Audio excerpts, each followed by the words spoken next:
નમસ્કાર દર્શક મિત્રો, પારકી પોતાની કરવી સિરીઝના ભાગ 9માં આપનું હાર્દિક સ્વાગત છે. નવી વહુને સાસરીમાં પોતાની કરવાની સૌથી મોટી અને મહત્ત્વની વાત હોય તો તે છે કે વહુની કોઈની સાથે સરખામણી ના કરવી. દરેક વ્યક્તિનો ઉછેર, સ્વભાવ અને આવડત અલગ હોય છે.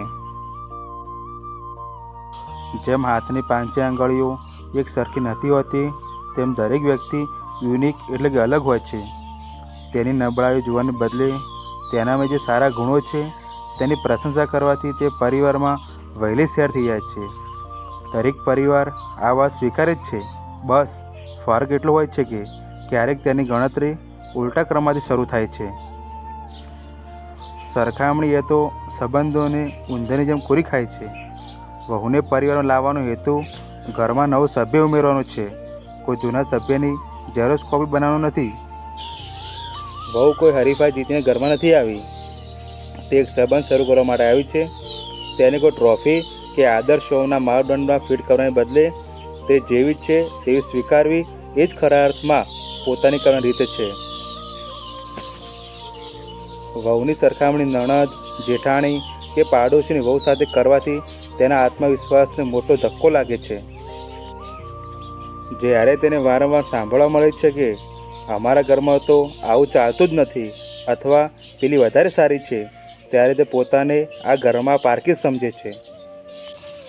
સરખામણી કરવાથી નવી વહુના મનમાં એ વ્યક્તિ પ્રત્યે નેગેટિવિટી ઊભી થાય છે જેની સાથે તેની સરખામણી થઈ રહી છે. વારંવારની સરખામણીથી વહુ ડરી જાય છે. તે પોતાનો અસલી સ્વભાવ કે વિચાર આપણી સામે રજૂ કરતાં અટકી જાય છે. દરેક વખતે પેલી વહુ જેવું કર એમ કહેવાથી તે સતત દબાણમાં જીવે છે. આ તણાવ તેના સ્વાસ્થ્ય અને વૈવાહિક જીવન પર પણ પડે છે. જે ઘરમાં સતત સરખામણી થતી હોય ત્યાં વહુ ઘરના કામો માત્ર જવાબદારીથી સમજીને જ કરે છે, પ્રેમથી નથી કરતી.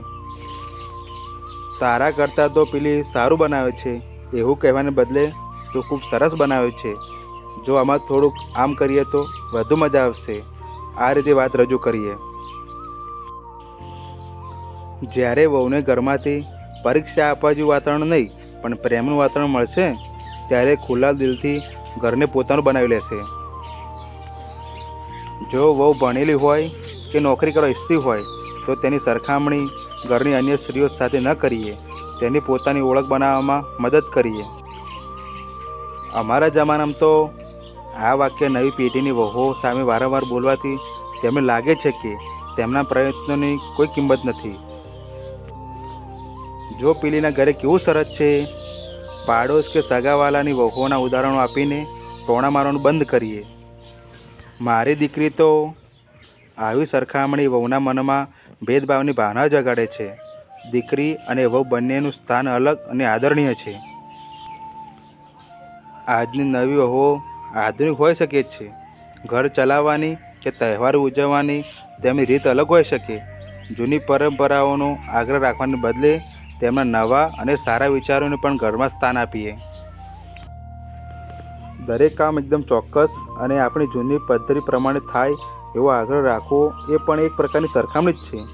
વહુને પોતાના હાથના સ્વાદ અને કામની શૈલી વિકસાવવા દઈએ.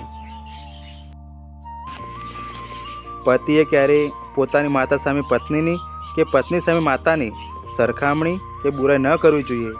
દીકરાએ બંને વચ્ચે સેતુ બનવાનું છે, દિવાલ નહીં.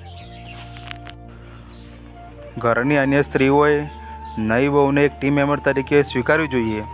ભૂતકાળમાં પોતાની સાથે જે કડવા અનુભવ થયા હોય તે નવી વહુ સાથે ન દોહરાવવા એ સાચી સમજદારી છે. તારા પિયરમાં આવું શીખવાડ્યું છે. આવા વાક્યો અજાણતાથી સરખામણી દર્શાવે છે, તેથી તેનાથી બચીએ. જો નવી વહુ બીમાર પડે તો તેને આરામ કરવા દઈએ. અમે તો બીમારીમાં પણ આખું ઘર સંભાળતા, તેવી સરખામણી ન કરવી જોઈએ, તેની કાળજી કરીએ. કોઈ નવી નોકરીમાં પણ વ્યક્તિને કામ સમજવા માટે 3 થી 6 મહિનાનો સમય મળે છે, તો આ તો આખા જીવનનો અને ઘરનો બદલાવ છે.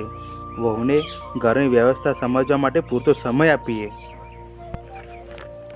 જો વહુ ભણવામાં કે નોકરીમાં તેજસ્વી હોય પણ ઘરકામમાં થોડી કાચી હોય તો તેની ટીકા ન કરવી. ભણેલું જ છે પણ રોટલી વણતા નથી આવડતું, એવી સરખામણી ન કરીએ. બીજાના સોશિયલ મીડિયા સ્ટેટસ જોઈને તેની સરખામણી વહુ સાથે ન કરીએ. આજની પેઢીનો પહેરવેશ અલગ હોઈ શકે, તો અમારા જમાનામાં તો અમે આખો દિવસ લાંબો ઘૂંઘટો તાણતા આવી સરખામણી કરીને તેને રૂઢિચુસ્તતાનો અહેસાસ ન કરાવીએ. ઘણીવાર સીધી સરખામણી થતી નથી, પણ કટાક્ષમાં કહેવાય છે, તમારા પિયરમાં તો બહુ મોટી વાડીઓ હશે એટલે અહીં નાનું પડે જ છે. આવા વાક્યો વહુના હૃદયને ઠેસ પહોંચાડે છે, તેથી તેનાથી બચીએ. જો વહુ નોકરી ધંધો કરતી હોય તો તેની સરખામણી દીકરાની કમાણી સાથે ક્યારેય ન કરીએ. પોતાની દીકરી સાસરેથી પિયર આવે ત્યારે દીકરીને બધો આરામ મળે અને વહુ આખો દિવસ રસોડામાં કામ કર્યા કરે તો તે છૂપી સરખામણી છે.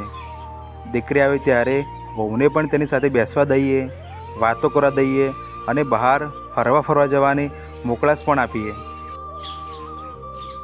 આજની વહુઓ ઓનલાઈન શોપિંગ કરતી હોય કે ફોન પર વધુ સમય વિતાવતી હોય, તો અમારા જમાનામાં તો અમે ફોન જોયો પણ નહોતો. અમે તો આખો દિવસ ઘંટીએ લોટ દળતા. એ સરખામણી ન કરીએ. બદલતા સમય સાથે વહુની જીવનશૈલીને સ્વીકારીએ. વહુના પિયરમાં કદાચ પૂજા કરવાની, લોટ બાંધવાની કે કપડાં ગોઠવવાની રીત અલગ હોઈ શકે છે. તેનો અર્થ એવો નથી કે તેના સંસ્કાર ખરાબ છે. અમારા ઘરમાં તો આવું થતું નથી એવું કહીને તેની રીતની સરખામણી કરવાને બદલે તેને કહીએ, તારી રીત પણ સરસ છે, ચાલ આપણે બંને ભેગા મળીને આમ કરીએ. અમારા જમાનામાં તો અમે સવારે વહેલા 4 વાગે ઉઠી જતા અને આ તો 8 વાગ્યા સુધી ઊંઘી રહે છે. આવી સરખામણી બંધ કરીએ. આજની પેઢીની દિનચર્યા, કામનું દબાણ અને મોડા સુધી જાગવાની આદતો અલગ હોય છે. લગ્ન પછી દીકરો સ્વાભાવિક રીતે પત્નીને સાથ આપે અને તેની કાળજી રાખે. આ જોઈને આપણે ક્યારેક એવી સરખામણી ન કરીએ કે મારો દીકરો તો વહુનો થઈ ગયો, પહેલાં તો મારી બહુ ચિંતા કરતો. આવી છૂપી ઈર્ષાથી બચીએ. વહુના પિયરથી શું આવ્યું અને શું ના આવ્યું તેવી ચર્ચા ક્યારેય ઘરમાં ન થવી જોઈએ. પેલી વહુના પિયરિયાઓ તો ગાડી આપી કે તેમના ઘરેથી તો મોંઘી ગિફ્ટો આવી. આવી સરખામણી વહુના આત્મસન્માનને કાયમ માટે મારી નાખે છે, તેથી તેનાથી બચીએ. વહુનું પિયર ગમે તેટલું સાધારણ હોય તો તેની સરખામણી કરવાને બદલે તેને હંમેશા માન આપીએ. વહુને એવો અહેસાસ કરાવીએ કે તેના પિયરની આર્થિક સ્થિતિથી આપણા પ્રેમમાં કોઈ ફરક પડતો નથી.